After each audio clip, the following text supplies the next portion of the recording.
Welcome to the first demo on firewalls. So we will be demonstrating a Dell SonicWall firewall here. Now you might ask, why did we choose Dell SonicWall? And the most obvious reason is that I worked for Dell SonicWall for 4 years, so I'm pretty familiar with this product. The other reason is they have a very convenient demo site. So you can go and right up to this site and do this along with me or play around with it yourself as much as you like. And also I chose this because it's GUI based, graphical based, as opposed to command based like the Cisco's. So it's much easier and more intuitive to demonstrate the GUI based. Anyway, let's keep in mind that the purpose of this demonstration is to learn the general concepts of firewalls, not to learn the specifics of how to configure this particular firewall. So let's get started. The first thing you might remember is that we had trusted versus untrusted zones in the lecture. And here you see that they have a WAN zone right here, which is the same as the untrusted zone. And they have a LAN zone, which is the same as the trusted zone, and they even say it right here. Okay, and then you have a DMZ.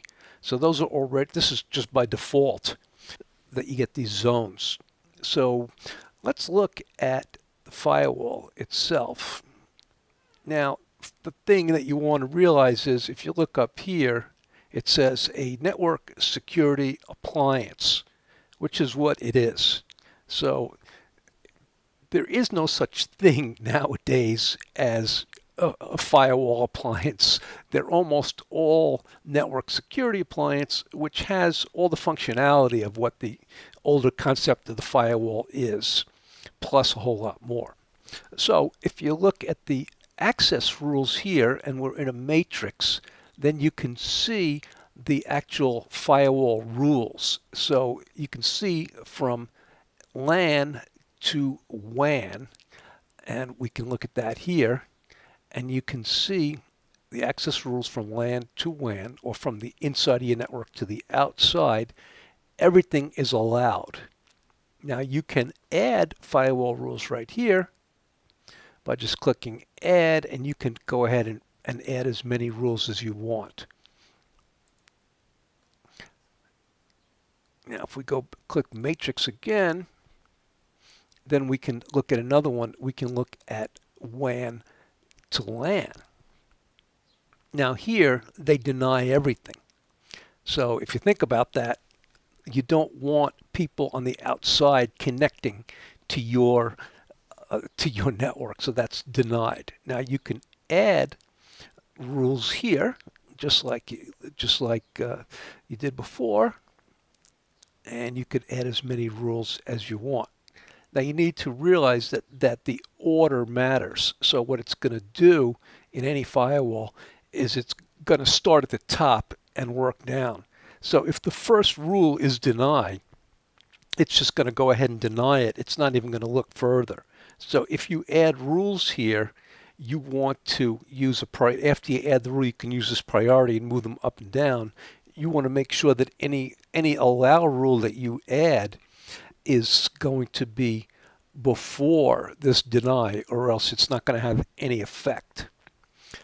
And likewise, we can go back to the matrix here, and you can see that there are other zones here that you can make firewalls rules to also.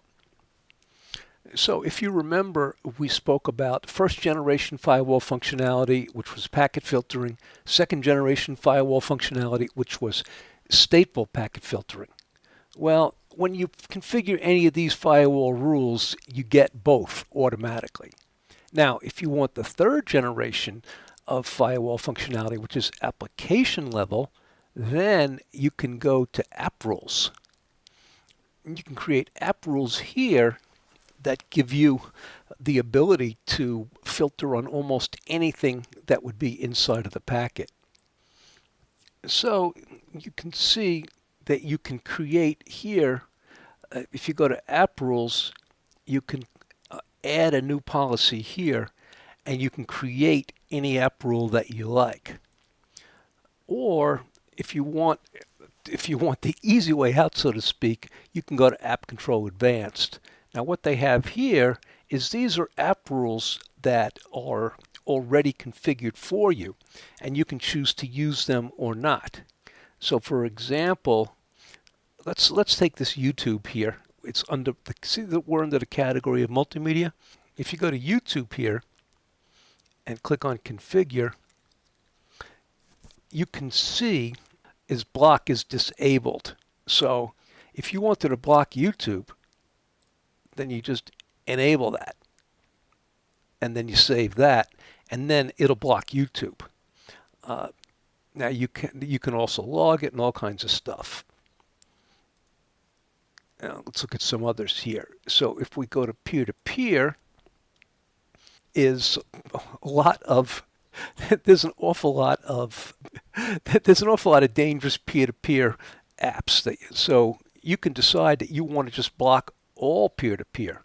So you click on here, and then you see where it says block disable. You just enable that, save that, and it'll block all peer-to-peer. So you can see that you can pretty easily block almost any kind of application that you like. That's what the beauty of application control.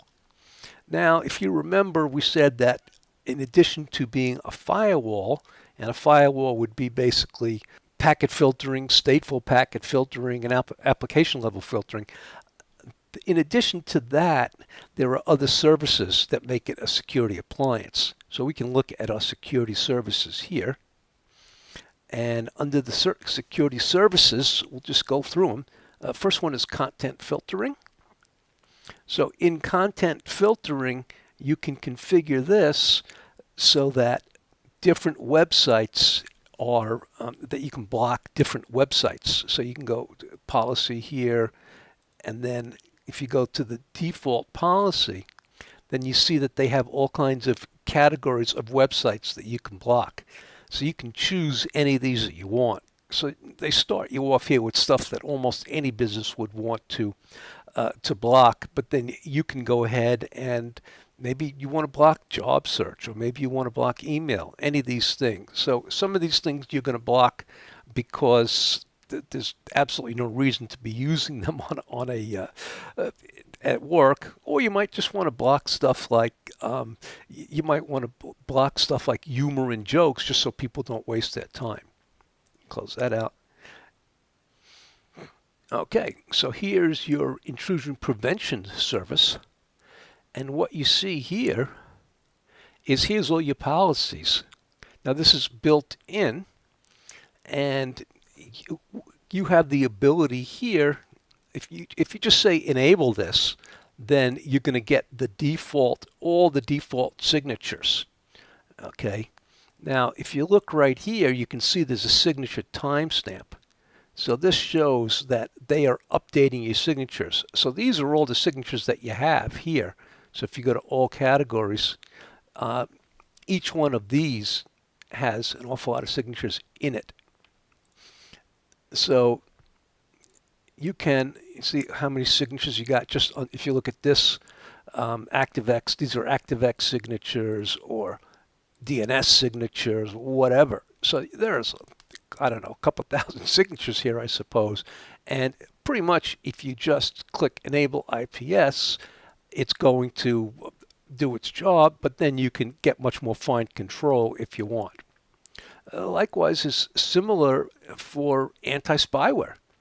So just it's also signature based. So in the anti-spyware, if you enable that, then you have anti-spyware, and you can see that it looks like there's 3,400 anti-spyware signatures, and you can just accept them all, or you can choose to eliminate any signature that isn't working properly for you. That is the end of this demo. Thank you very much for watching.